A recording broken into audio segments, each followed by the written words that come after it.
Almost there. Chapter 26, Tiana.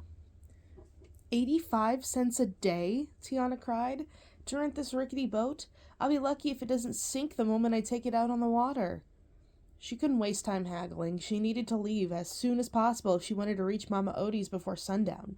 Otherwise, she'd find herself trying to navigate these narrow bayou passageways at night.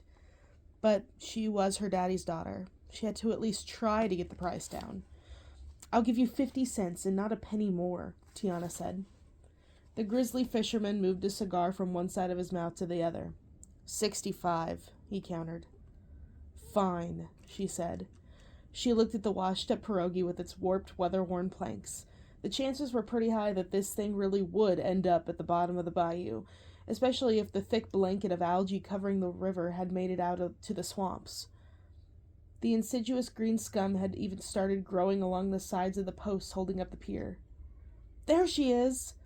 Tiana whipped around at the sound of Charlotte's voice. She caught sight of her friend traipsing around the thick fishing nets and ropes scattered along the busy pier.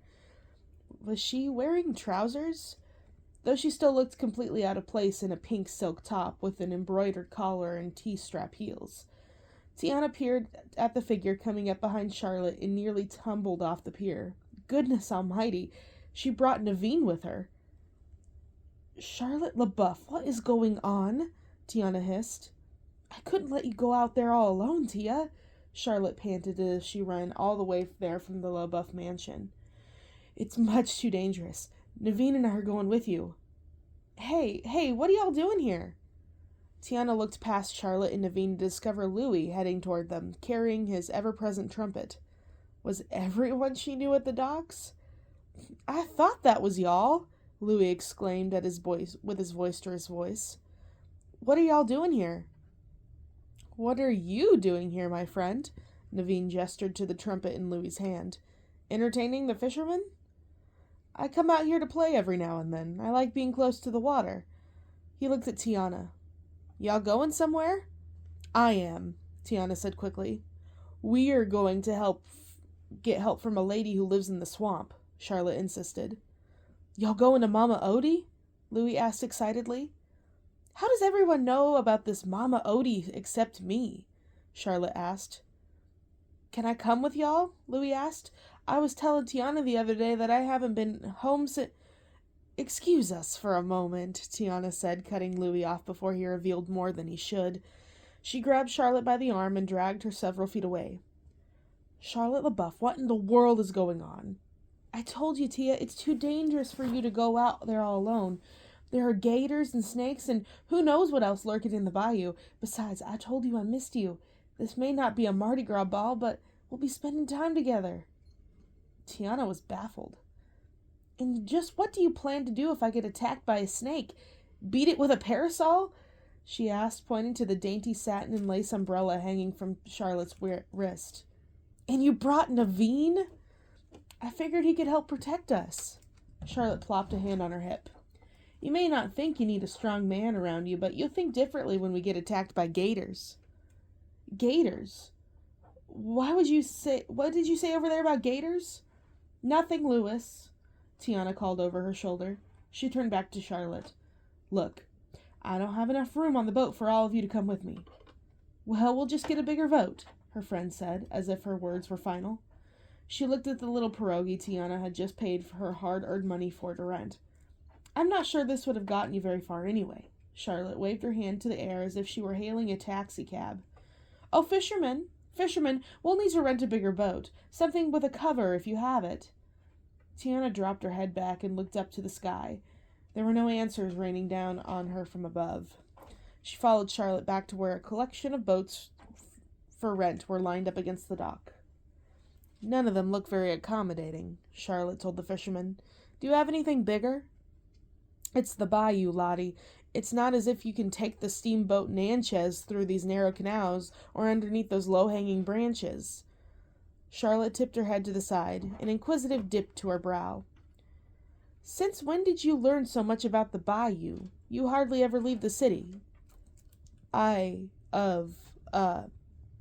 things. Tiana stumbled over her words. She couldn't very well tell Lottie about her previous trip to Mama Odie's. The fishermen are always talking about how when I come down to the pier to buy fish for the restaurant. Can we just pick a boat and get on with it? Tiana asked, changing the subject. We're losing daylight. I want to get there before nightfall. Where exactly on the bayou are we going? Naveen asked. Goosebumps popped up along Tiana's wrist at the sound of his deep voice. She closed her eyes for a brief moment in an effort to collect herself. A dance at a picnic was one thing. Being confined to a small boat with Naveen for hours? That was a decidedly different thing. It's kind of hard to explain, Tiana said before quickly moving away from him. She walked over to where the fisherman and Charlotte were looking at a set of gleaming mahogany wood runabouts. Tiana didn't want to think about how much it would cost to rent one of these. She spotted a boat a few feet down the pier. It looked a bit worse for wear, but it was big enough for all of them, and its flat bottom was just narrow enough not to give her pause at the thought of flowing through whatever shallow waters they might find. We'll take this one, Tiana told the fisherman. That one? Charlotte screeched. Tiana, You want to come along? You come in this boat, Tiana told her. She turned her attention back to the fisherman. Can you have this ready to go in the next 10 minutes? The man tipped his tattered cap to her. That I can do. Tiana replied with a firm nod. She hefted the linen sack she'd brought with her and realized that the few provisions she'd thrown in there during their quick trip back to the house wouldn't be nearly enough food for 4. She turned to her motley crew and pointed just past the dock into the French market. I'm going over to those stalls to get more supplies. Be ready to get going when I return. As she made her way to the market, Tiana tried to come up with answers to the inevitable questions Charlotte and Naveen would have. How she was supposed to explain her relationship with a 200-year-old voodoo woman living in a treehouse in the bayou. We'll figure it out, she said under her breath. At the market, she bought bananas, apples, pears, and dried figs, along with several fresh loaves of French bread. She would find a way to make the canned sardines and beans she'd taken from home stretch between the 4 of them. Tiana was scooping shelled pecans into a small sack when she noticed Miss Rose walking up to her. Hi, Tiana, Miss Rose greeted her. Hi there, Miss Rose. Tiana tied off the sack of pecans with the twine and handed it to the vendor to weigh. I would love to chat, but you're in a rush, the woman finished for her. You're taking a boat ride. Tiana's brows arched. Yes, she said. How did you know? Miss Rose jetted her chin toward the water. I saw you on my daily walk through the dock. Tiana wasn't sure why anyone would choose the pungent docks to take a stroll, but it wasn't her concern right now. Well, I'd better get going, she said, hefting the bag with her purchases higher on her shoulder. Where are you headed? Miss Rose asked. To see a friend. It was what she had told her parents when they had gone back to the house to gather up supplies. She lives on the bayou. That's a long way to go see a friend, Miss Rose said.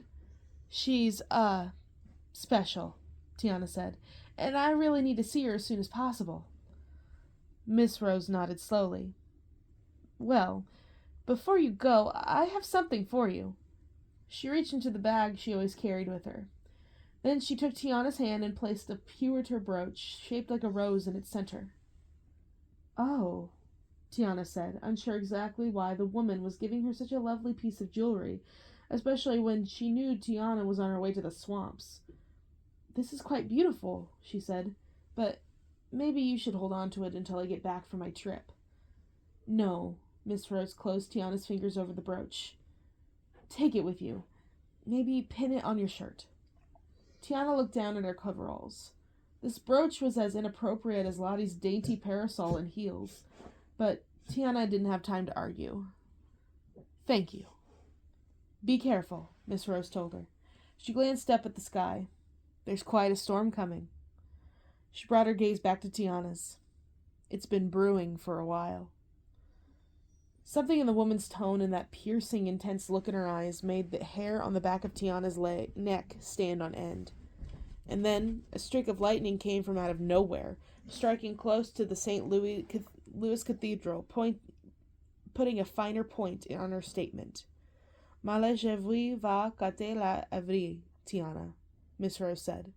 The eyes that see misfortune don't let it arrive. Keep your eyes open, take heed of warnings, and be careful. I will, Tiana said, shivering despite the heat. She held up the brooch. Thank you again. She gave a shaky smile, then moved past Miss Rose, toward the dock. When she glanced back over her shoulder, the woman was still standing there watching her. Tiana quickened her steps, tried to shake off the strange feeling suddenly pricking her skin. She looked up at the sky, then even through the fog could see the voluminous storm clouds building. She needed to get to Mama Odie's before the sky ripped open on all of them.